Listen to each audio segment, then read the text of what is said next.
അങ്കമാലി കാര്യവിചാര സദസ്സിന്റെ 8ാമത് വാർഷികം ഉന്നത വിദ്യാഭ്യാസ വകുപ്പ് മന്ത്രി റോജി എം ജോൺ ഉദ്ഘാടനം ചെയ്തു.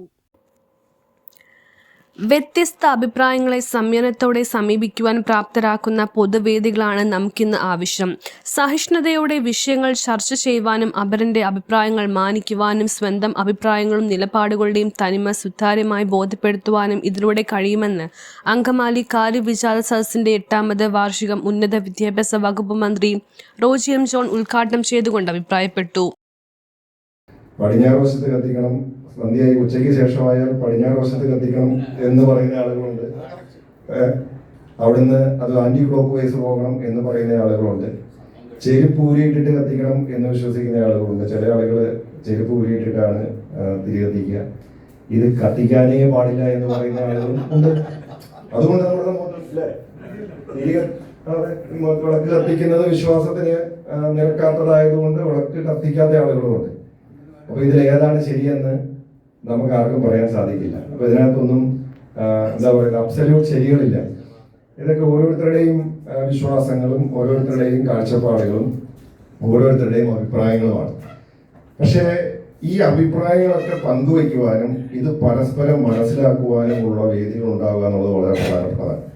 അവിടെയാണ് നമുക്ക് നമ്മുടെ അഭിപ്രായങ്ങൾ മാത്രമല്ല, അതിനപ്പുറത്തും മറ്റു ചില അഭിപ്രായങ്ങളുണ്ട് എന്നും അതിലൊക്കെ ചില ശരികളുണ്ടെന്നും ചില തെറ്റുകളുണ്ട് എന്നും നമ്മുടെ അഭിപ്രായങ്ങളിൽ എന്തെങ്കിലുമൊക്കെ മാറ്റങ്ങൾ വരുത്തുവാനായിട്ടുള്ള ഒരു ജോർജ് സ്റ്റീഫൻ അധ്യക്ഷത വഹിച്ചു. ഭാഷ, സംസ്കാരം, സാഹിത്യം എന്ന വിഷയത്തിൽ സമസ്ത കേരള സാഹിത്യ പരിഷത്ത് പ്രസിഡന്റ് ഡോക്ടർ TS ജോയി പ്രഭാഷണം നടത്തി. വിചാരണ കൂടാതെ ബ്രിട്ടീഷുകാർ തടവിലിട്ടു. തിലകനെ പാർപ്പിച്ചത് മാൻഡലെ ജയിലിലാണ്. അവിടെ ബ്രിട്ടീഷുകാരുടെ വസ്തുക്കളൊക്കെ പൊതിഞ്ഞു വരുന്ന അന്നത്തെ കട്ടിയുള്ള കടലാസ് കിട്ടുമായിരുന്നു. തിലകൻ ജയിലധികാരികളോട് ആ കടലാസ് ചോദിച്ചു. എന്തിനാന്ന് ചോദിച്ചപ്പോൾ വിരിച്ചു കിടക്കാനാണ് പറഞ്ഞു. അപ്പോൾ കടലാസുകൾ ഇങ്ങനെ ഈ കട്ടിയുള്ള കടലാസുകൾ കൊടുത്തുകൊണ്ടിരുന്നു. നിങ്ങൾ പേപ്പറിനേക്കാളും കുറച്ചുകൂടെ കട്ടിയുള്ളത്. ആ മുറിക്കകത്തേക്ക് വെളിച്ചം വന്നിരുന്നില്ല. പൊട്ടിയ ഓടിനുള്ളിൽ നിന്ന് 2 സ്ഥലത്താണ് സൂര്യ വെളിച്ചം വന്നുകൊണ്ടിരുന്നത്. വേറെ വെളിച്ചമൊന്നും ഉണ്ടായിരുന്നില്ല. പൊതുവേദിയാണ് CJP പാറ്റയുടെ പ്രത്യേകത അറിയാലോ, പെട്ടെന്നൊന്നും പിടിക്കാൻ പറ്റില്ല. അതിങ്ങനെ ആശയം ആരുടെ ആണെങ്കിലും അതിനെ അംഗീകരിച്ചേ മതിയാവും, അതിനെ ബഹുമാനിച്ചേ മതിയാവും. ഞാൻ അതിനകത്ത് കണ്ടൊരു പ്രത്യേകത,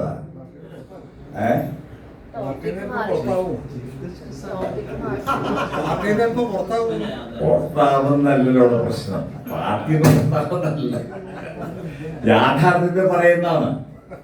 ഇവിടെ പാർട്ടിയല്ല. ഈ CJP എന്ന് പറയുന്നതിൽ പല പാർട്ടിക്കാരുണ്ട്. അവരെല്ലാം ഒരു ആഹ്വാനം കേട്ട് അവിടെ ഒരുമിച്ച് കൂടുകയാണ്. സജീവമായി നടക്കുന്നത് സംഘടനയാണ്. എനിക്ക് അതിന്റെ പരിമിതികളെ കുറിച്ച് എനിക്കറിയാം. ഞാൻ നല്ല സ്ഥിരമായി പങ്കെടുക്കുന്ന ഒരാളാണ്. മിക്കവാറും അതിന്റെ പരിമിതിയിൽ ഒരു പരിമിതിക്ക് കോൺട്രിബ്യൂട്ട് ചെയ്യുന്നത് നമ്മൾ ഈ ഇരിക്കുന്ന ആളുകൾ ഉൾപ്പെടെയുള്ള അംഗമായിട്ടാണ്. നമ്മൾ സജീവമായി അതിൽ പങ്കെടുക്കാറില്ല എന്നുള്ളതാണ്. പലപ്പോഴും സൗകര്യക്കുറവുണ്ടാവാം. അത് ഇത്തരത്തിൽ ഇപ്പോൾ നമ്മുടെ അഭിപ്രായമല്ലല്ലോ സംസാരിക്കപ്പെടുന്ന അല്ലെങ്കിൽ ചിന്തിക്കപ്പെടുന്നതൊക്കെ തന്നെ. അപ്പോൾ ആ രീതിയിലുള്ള നമ്മുടെ പങ്കാളിത്തം കുറേ കൂടി ഉറപ്പിക്കാൻ ഇത്തരത്തിലുള്ള പരിപാടികളിൽ, ഇതുപോലെ വാർഷിക ആഘോഷ പരിപാടികൾ അതിന് ഉപയുക്തമാകും എന്നുള്ളത് കൊണ്ട് മുൻ മന്ത്രി അഡ്വക്കേറ്റ് ജോസ് തെറ്റയിൽ, മുൻ MLA PJ Joy, bamboo corporation മുൻ chairman KA Chackochan, municipal chairperson Reetha Paul, advocate Thankachan Varghese, advocate Thankachan Vembiliyath, Wilfred H, KK Suresh, Cherian Manjooran, NP Avarachan, Paul Panjikaran, KK Joshi, മുൻ മുനിസിപ്പൽ ചെയർമാൻമാരായ K Kuttappan, Mathew Thomas, standing committee chairperson Lexi Joy, KS Supriya, Lathika Sasikumar, Baby V Mundadan, Sreemoolanagaram Mohan Cherai, കവി ഡോക്ടർ സുരേഷ് മുക്കന്നൂർ, DV ചന്ദ്രൻ, കവിയത്രി Sumayya teacher, merchants association president NV Polachan, Kalady S Muraleedharan, Satheesh Mambra, KP Baby, advocate KS Shaji, KB Murali, PV Sajeevan, Sajeev Arikkal എന്നിവർ സംസാരിച്ചു. News bureau, Angamaly. Hello മക്കളെ, എന്താ വിശേഷം? ഇന്ന് നമ്മൾ ഉണ്ടാക്കാൻ പോണത് ചിക്കൻ അറേബ്യൻ മന്തിയാണ്.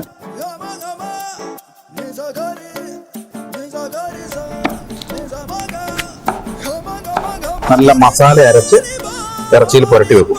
ഒരു 3/4 മണിക്കൂർ ഇത് അങ്ങനെ ഇരിക്കട്ടെ. നെയ്യ് ചൂടാക്കി പട്ട, ഏലക്ക, ഗ്രാമ്പു, കുരുമുളക് എന്നിവ ഇടുക. അരിഞ്ഞു വെച്ച ഉള്ളി, തക്കാളി, മുളക് എന്നിവ ചേർക്കുക. വെള്ളം കുറഞ്ഞതിന് ശേഷം അരി ഇറക്കി വെച്ച് കൂടെ മസാല പുരട്ടി വെച്ച ചിക്കൻ അതിലേക്ക് ഇറക്കി വെക്കുക. ഇനിയാണ് മന്തി ആവുന്നതിന്റെ കുട്ടൻസ്. ഇത് കാണുമ്പോൾ തന്നെ ഒന്ന് കഴിക്കാൻ തോന്നും.